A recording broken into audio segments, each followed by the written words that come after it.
This is John Paul Rai. I'm coming to you from Tokyo, Japan, and today I want to cover this recent post. I think it was just today Britney Spears put up, and she's really going unhinged here. And my gut feeling is I think it's a good thing, because for a long time, millions of fans and spectators, people following pop culture, things like that, have wanted to know, honestly, what she's been thinking. So this is a pretty intense Instagram post she wrote. Let's take a look. She says, "For those of you who choose to criticize my dancing videos, look, I'm not going to be performing on any stages anytime soon with my dad handling what I wear, say, do, or think.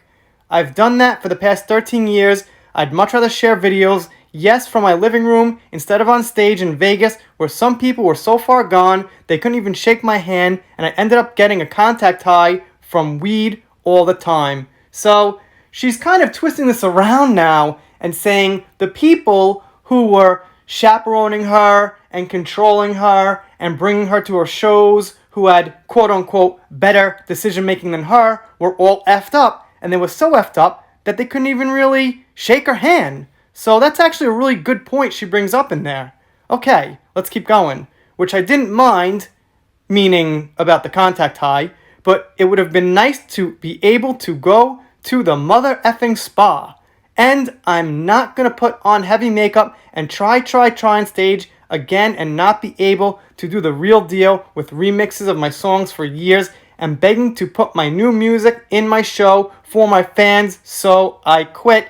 Another great point is that I don't know so much about Britney Spears, but I'm going to assume that, she has kind of a corporate style pop music, right? And a lot of times I look at people like that and I'm like, I don't respect them as much as people who write their own stuff and they want to express their feelings without the buzzwords and things like that. And the fact that Britney wants to put out music that's new and not rehash old hits because people like those and those are proven to work and everything, I think is a good thing on her part. And this next part's pretty important.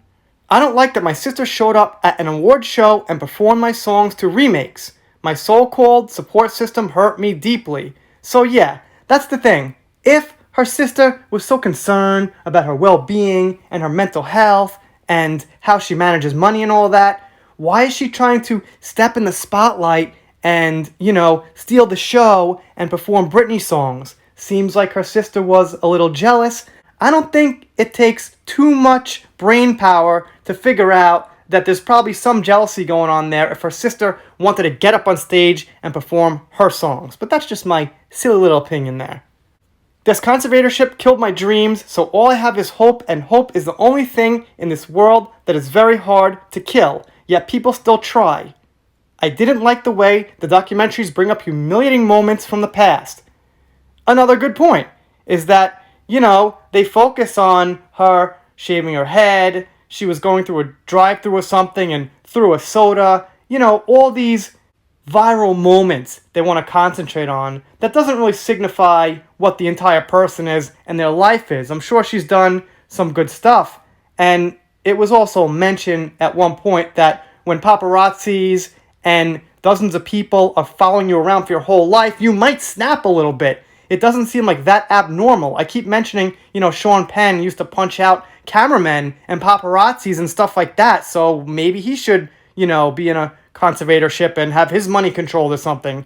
That's the main point I'm bringing to these people who are, kind of looking towards the side that maybe Britney did go crazy, is that, well, look at all the other fucking stars that go crazy and no one's controlling them, and all the other people in the world going crazy doing shit, no one's controlling them. So that's what I'm saying. On the base level, it's just not fair to her.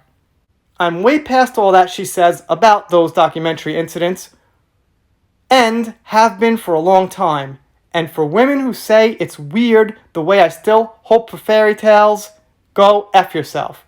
As I said, hope is all I have right now. You're lucky I post anything at all. If you don't like what you see, unfollow me. People try to kill hope because hope is one of the most vulnerable and fragile things there is. I'm gonna go read a mother effing fairy tale now. And then she makes a little sound. Psst. "If you don't want to see my precious ASS dancing in my living room, or it's not up to your standards, go read a effing book." And let's take a look at that clip of her dancing. And that's what she's saying. She's saying that she'd rather have these videos of her dancing around, more natural, the way she is for her fans, than remixes of songs that have already been done, that people have already seen and heard. So, like I said, that seems pretty good to me. And she got a comment from Paris Hilton who says, yes, live your life beautiful, you deserve your happiness. And Paris Hilton got almost 80,000 likes on that, which is 20 hours old. So I guess this post is from the day I'm recording this video, and I guess you'll be seeing it like when it's like just yesterday. Anyway, really fresh post. You guys, let me know what you think down below.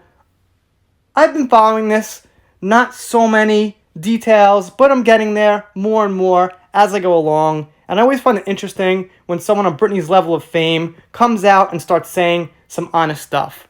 If you're not subscribed here, consider doing Depth vs. Heard, Meghan Markle, pop culture, little Marilyn Manson, now following Britney Spears once in a while too. And if you don't subscribe, well, I guess I'll be sad, but I'll get over it. See you next time.